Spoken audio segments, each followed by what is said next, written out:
Gadgets have just been released in the game, and naturally, I want to talk about them. Today's video, we're going to be talking about what I think are the 5 best and 5 worst gadgets in the game.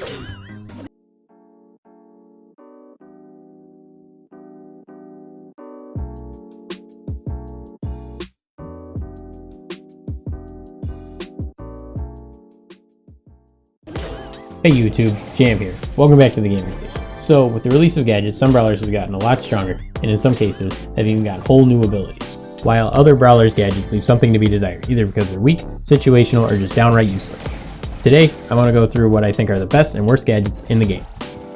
So real quick, let's go through some honorable mentions. These ones in my mind are mid-tier gadgets. They're not really bad, but they're not really great either. Nita. Nita has a crazy good star power. Having her bear stun people is such a cool idea. It can really help get value from the bear. It's just outside my top 5. Ems and Jean. I'm grouping these two together because they're basically the same thing, except Ems does damage while Jean heals him. Creating space from enemies when you need it is always a good ability to have, especially for Ems, who does more damage at further range. These aren't situational or bad gadgets to me, they're just not top tier. Poco. I love Poco's tuning fork. It makes Poco a healing machine for himself and his teammates, between his super, tuning fork, and decapo. It also makes Screeching Solo, his damaging star power, a little more viable, giving him another way to heal teammates when he's not running decapo. Mortis. Mortis was given a way to finish off more brawlers by basically giving him another attack. The major issue is every other brawler got a gadget too, so they can use it to help deal with Mortis when he gets too close. Barley and Bee can slow him down, Jean and Ems can push him away, Spike and Rico can pop off their gadgets to do major damage when up close. Mortis' spin is just not enough to make him viable right now. Daryl. While Daryl's is kinda bad, I can see it possibly being good in some situations. I've seen people mention that it can be good in Heist when you get to the safe, but I can't get that to work. The other scenario I see is if you're rolling on 2 squishy brawlers, you can use that and try to take them both out at the same time. Barley. Barley's is another one that isn't bad, but it's just not amazing either. It can help him try to escape when tanks or close range brawlers get too close to him. But you can't use it till they're almost on top of you. If you could throw it before they close the gap and get away, it would be much more useful. Okay, now let's get in the list. Remember, these are just my opinions, and if you disagree with me or have a different way of using the gadgets, please let me know down in the comments. We're going to be starting with the 5 worst gadgets in my opinion. So the first of the worst, which is kind of like the best of the worst, you know what I mean. We got Bo. While Bo has a really cool gadget, a totem that charges your super, and it's a great idea, there's 2 major issues I see with it. First is its range. It's so small that I have a hard time seeing where you can use it in an actual game. I have seen the clip where teams huddle in the corner of Snake Prairie charging their supers, but I feel like that's kinda gimmicky and only viable on that one map. In modes like Heist, Brawl Ball, and Siege, you're moving up and down the map non-stop, and I don't think that totem with such a short range is really gonna help. The other issue I have is the charge rate. It takes 20 seconds to charge your super when standing in Bo's totem range. Think about how much can happen in 20 seconds of any Brawl Stars match. A game of Brawl Ball can end in 20 seconds. That's such an insanely slow charge rate when you really think about it like that. But it's definitely not the worst gadget in the game. It's really just situational, and I only see it being viable in Gem Grab and maybe Showdown when you're bush camping. Next up, we got Sandy. Sandy's gadget puts him to sleep for 2 seconds with the benefit of fully healing himself. So first off, you can't use this in the open. Otherwise, you're just gonna die. Second, if you need to heal and back off and get chased, you still can't use it. And in my eyes, if you have 2 seconds to stop, hide behind a wall, and just start healing, once you start healing, you can just start moving back to get into the fight. So basically in general, I just rather keep my mobility when I'm trying to heal. So number 3 on my list, we have Piper. Piper's gadget allows her to shoot 4 auto-aim shots at the brawler closest to her. So the first issue with this gadget is that it's auto-aim, so there's a good chance all the shots will miss if the brawler you're shooting at is moving. And even if you do land 1 or 2 shots, they only do 400 damage each, so you're not doing much damage.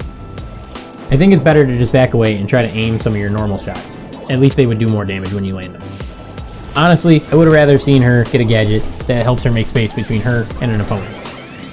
Either a small dash or jump, kind of like Shelly, Brock, Tick, or Max.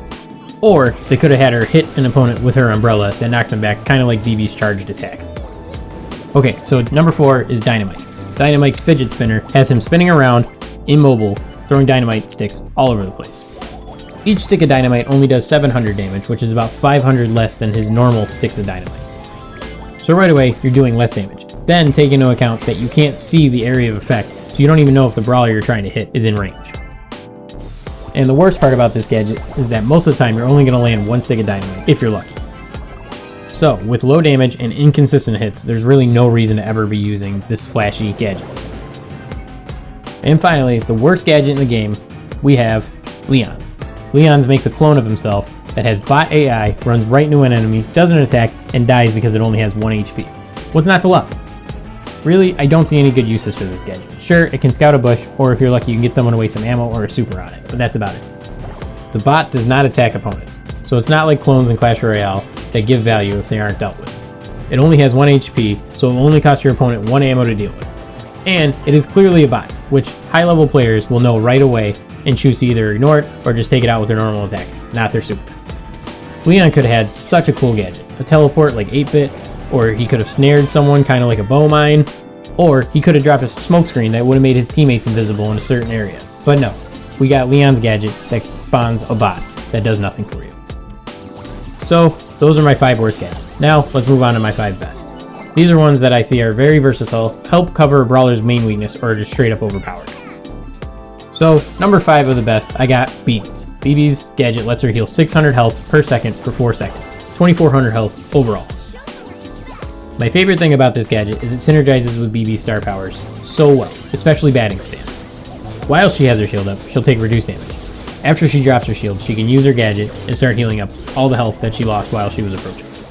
It also works pretty well with her home run star power. You can use it to back out of fights while healing, which will help you get back into the fight much faster. Overall, I just think it works super well with her kit. Number 4 on the best list is Brock. Brock uses a small missile to pop himself in the air and push enemies back while dealing a small amount of damage to them.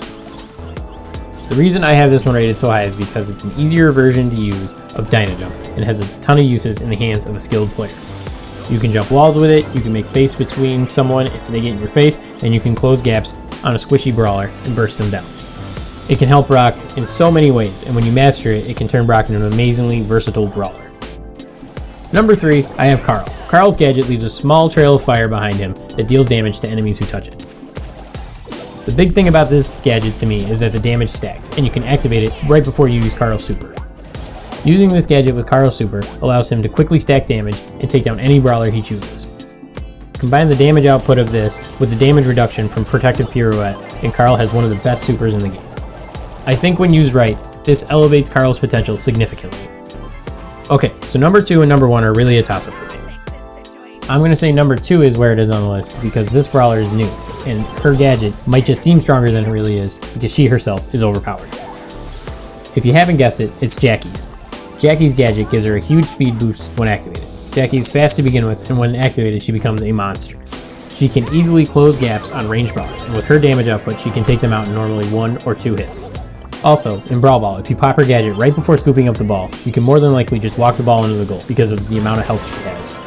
Giving a tank like Jackie this much of a speed boost just isn't fair. And, like I said before, the reason I don't have this at number 1 is because I'm not sure if it's just Jackie that needs a nerf or actually the gadget that needs a nerf too. Now, number 1 on my list might be a little controversial. Some people may not see it as the best gadget in the game, but I think between its power and what it does for this brawler, it deserves the top spot. Number 1 is Crow's gadget. Crow gives himself a shield that reduces incoming damage by 60% for 3 seconds. I've made a video talking about what I and the community think of Crow as far as balancing him, and at the end of the video I said I'd like to see 2 changes made to him. Give him a small damage buff and a small HP buff. The reason I said he needed those buffs is because he needs to have a more versatile role in 3v3s. In my eyes, those 2 fixes give him more flexibility, and the shield is basically an HP buff. The shield, paired with either of Crow's star powers, changes his role in a 3v3 match. If you're running extra toxic, you can just poke as many enemies as possible, trying to keep them from healing up and debuffing their damage. The shield can be used when you're trying to win your lane or backing out of a fight to heal up. It would be a very passive way of playing Crow. Running Carrying Crow would be Crow's more aggressive setup. You're doing more damage with your daggers, trying to build your super, diving in on low to mid health brawlers, pop your shield when you land, win the fight, and back out. Do you agree with some of my picks? Am I totally wrong with some of them? Or should I have included something else? Let me know down in the comments. If you enjoyed the video, check out some of my other content. I normally do some community discussions that I see on Reddit and some basic gameplay with commentary. Consider subscribing as well. I'll catch you guys in the next one. Peace.